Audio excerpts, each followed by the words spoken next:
Hello friends, welcome back to surrender Tamil. இந்த வாரம் Tamil dubbing பண்ண ஹாலிவுட் படங்கள் தான் இந்த வீடியோ லிஸ்ட் பண்ண போகிறேன். ஸோ ரொம்ப பேசாமல் வீடியோவாக ஆரம்பிச்சிடலாம்.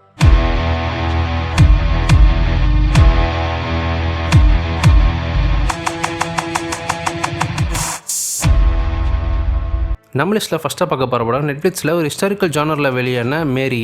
இந்த படத்தோட ப்ரிமிஸ் என்னென்னா, இந்த படம் ஹிஸ்ட்ரியை பேஸ் பண்ணி எடுத்திருக்காங்க. மேரின்றவங்க ஜீசஸோட அம்மா. அவங்க ப்ரெக்னென்ட் ஆனதுக்கப்புறம் என்னென்ன பிரச்சனைகளை சந்திச்சாங்க, ஜீசஸ் பிறந்த கதையும் அப்படின்றதான் இந்த படத்தில் காமிச்சிருப்பாங்க.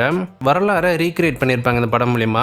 இந்த படத்தில் நடிச்ச ஆக்டர்ஸோட பர்ஃபார்மன்ஸ் எல்லாருமே ரொம்ப நீட்டாக இருக்கும். முக்கியமாக மேரி கதாபாத்திரம் நடித்த நோவா, அவங்க தான் இந்த படத்தை தாங்கி பிடிக்கிறாங்க. அவங்களோட பர்ஃபார்மன்ஸ் தான் ரொம்ப நல்லாயிருக்கும். அண்ட் இந்த படம் ஒரு ஹிஸ்டாரிக்கல் மூவின்றனால ஒரு ஸ்லோ பேஸ்டு மூவியாக தான் இருக்கும்.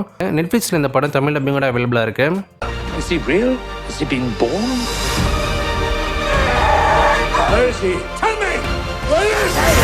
நம்ம அடுத்து பார்க்க போகிற படம் ஹாரர் சஸ்பென்ஸ் ஜானரில் வெளியான நெவர் லெட் கோ.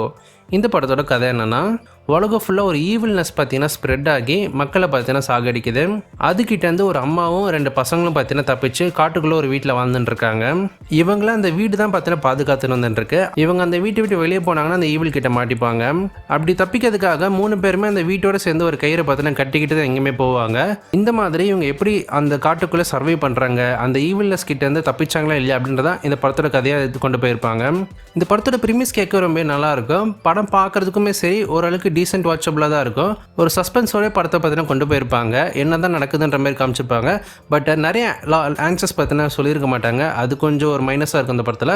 இந்த படத்துக்கு IMDbல 5.5/10 ரேட்டிங் கொடுத்துருக்காங்க. இந்த படம் அமேசான் பிரைம் வீடியோவில் தமிழ் டப்பிங்கோட அவைலபிளாக இருக்குது. செக் பண்ணி பாருங்கள்.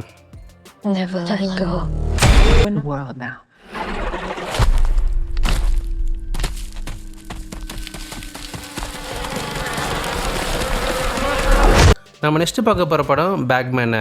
ஹீரோ சின்ன வயசுலேருந்தே பயத்தோடு வாழ்கிறாரு. பேக்மேனுன்ற ஒரு பேய் தன்னை கொண்டு போய்டும் சொல்லிட்டு ஒரு பயத்தோட பார்த்தீங்கன்னா சின்ன வயசுலேருந்தே வாழ்ந்து பெரிய மனுஷன் ஆனதுக்கப்புறம் அவருக்குன்னு ஒரு ஃபேமிலி பார்த்தீங்கன்னா வருது. அவருக்குன்னு குழந்தைங்களை பார்த்தீங்கன்னா பிறக்கிறாங்க. இதுக்கப்புறமா அவருக்கு அந்த ஒரு பயம் பார்த்தீங்கன்னா இருக்குது. நம்மளோட பசங்களையும் அந்த பேக்மேன் தூக்கின்னு போயிடுவானோ அப்படின்னு சொல்லிட்டு எப்படி தான் ஃபேமிலியாக ப்ரொடெக்ட் பண்ணுறாரு அப்படின்றது தான் இந்த படத்தோட மொத்த கதையே. இந்த படம் என்னதான் ஒரு ஹாரர் ஜானரில் இருந்தாலும் பெருசாக நிறைய இடங்களில் ஹாரர் எஃபெக்ட் பார்த்தீங்கன்னா ஒர்க் அவுட் ஆகிருக்காது. ஒரு சில இடங்களில் 2-3 சீக்வன்ஸில் மட்டும் தான் ஒர்க் அவுட் ஆகிருக்கும். மோஸ்ட் ஆஃப் த சீன்ஸஸ் பார்த்தீங்கன்னா ஹாரர் எலிமெண்ட்ஸை எலிவேட் பண்ணுவாங்க. பட் சடனாக பார்த்தீங்கன்னா ட்ராப் ஆகிடும்.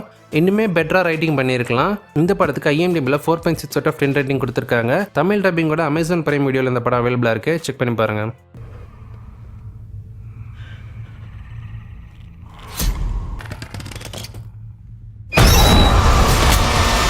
நம்ம நெக்ஸ்ட்டாக பார்க்க போகிற படம் ஹாரர் சர்வைவல் ஜானரில் வெளியான இயர் 10.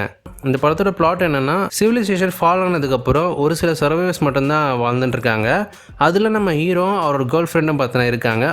அவங்களோட கேர்ள் ஃப்ரெண்ட் உடம்பு சரியில்லாமல் இருக்காங்க. அவங்கள பாதுகாக்கிறதுக்காக ஒரு மெடிசன் இருக்குது. அந்த மெடிசன் மூலிமா தான் அவங்களோட உயிர் வாழ்ந்துட்டுருக்காங்க. அவரை சுற்றி ஒரு சில மக்கள் இருக்காங்க. இவருக்கு ரொம்ப தொந்தரவு தராங்க. அவங்ககிட்டேருந்து இவர் எப்படி சர்வை பண்ணுறாரு அப்படின்றத இந்த படத்தோட ப்ரிமிஸாக பார்த்தீங்கன்னா வச்சுருக்காங்க. இந்த படம் இன்னும் ஃபுல்லாக நான் பார்க்கல. படத்தோட பிளாட்டாக பார்க்கும்போது ஒரு சர்வைவல் மூவி மாதிரி தான் தெரியுது. IMDbல இந்த படத்துக்கு 6/10 ரேட்டிங் கொடுத்துருக்காங்க. உங்களை யாராச்சும் இந்த படம் பார்த்துருந்தீங்கன்னா எப்படி இருக்குன்னு சொல்லுங்கள். மற்றவங்கள பார்த்து தெரிஞ்சுக்கிட்டோம்.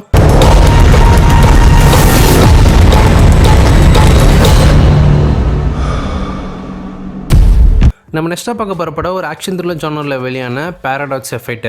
இந்த படத்தோட கதை என்னென்னா, படத்தோட மெயின் லீடான நம்ம ஹீரோயின் ஒரு கில்லர் பார்த்தீங்கன்னா கொலை பண்ணுறதை பார்த்துடுறாங்க இவங்க. ஸோ இவங்க ஒரு விட்னஸாக பார்த்தீங்கன்னா மாறிடுறாங்க. ஆனால் அந்த கில்லருமே இவங்க பார்க்குறத பார்த்துட்டான்.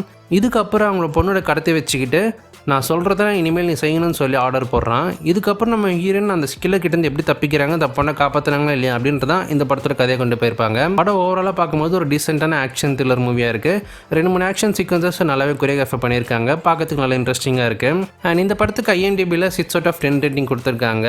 படத்தோட லென்த்துமே 1 hour 30 minutes கிட்ட தான். பெருசாக போர் அடிக்காது. Sometimes in life you win. Most of the world loses. இப்போ நான் சொன்ன படங்கள் இல்லாமல் இன்னும் 2 படங்கள் தமிழ் டப்பிங்கில் அவைலபிளாக இருக்குது. ஆம்பர் அலர்ட் அப்புறம் don't turn out the lights. இந்த 2 படமே இப்போ ரீசெண்டாக தமிழ் டப்பிங் பண்ணி விட்டுருக்காங்க. பட் 2மே ரொம்ப ஒரு ஆவரேஜான மூவி தான்.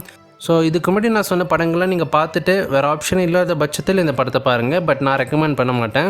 அண்ட் நான் இன்றைக்கி சொன்ன படங்களில் எல்லாமே ஒர்த் வாட்ச் மூவிஸ்ன்னு சொல்ல முடியாது. ஒரு சில படங்கள் டீசென்ட் வாட்சான மூவிஸாக இருக்கும். நான் ரெக்கமெண்ட் பண்ணக்கூடிய படங்கள் எதுனா, ஃபஸ்ட்டாக சொன்ன மேரின்ற அந்த படம், ஹிஸ்டாரிக்கல் மூவியாக நல்லா எடுத்திருப்பாங்க. அப்புறம் நெவர் லெட் கோ அப்படின்ற ஒரு ஹாரர் மூவி. கதையாக நல்லா இருக்கும் அண்ட் ஸ்டோரியோக்கு நல்லா கொண்டு போயிருப்பாங்க. பட் ஒரு சில பிளாட் ஹோல்ஸ் பற்றினா இருக்கும். அதெல்லாம் தவிர்த்து பார்க்கும்போது ஒரு நல்ல படம் அது. இந்த 2 படமும் நான் ரெக்கமெண்ட் பண்ண பார்க்குறதுக்கு. நீங்கள் எந்தெந்த படங்கள் பார்த்துருக்கீங்க, உங்களோட கமெண்ட்ஸ், உங்களோட வியூஸ் என்னன்றதை மறக்காம கமெண்ட்ஸில் லீவ் பண்ணுங்கள். ஸோ இதே போல் இன்னொரு வீடியோ சந்திக்கிறேன். நான் உங்கள் நண்பன். Tata bye. See you.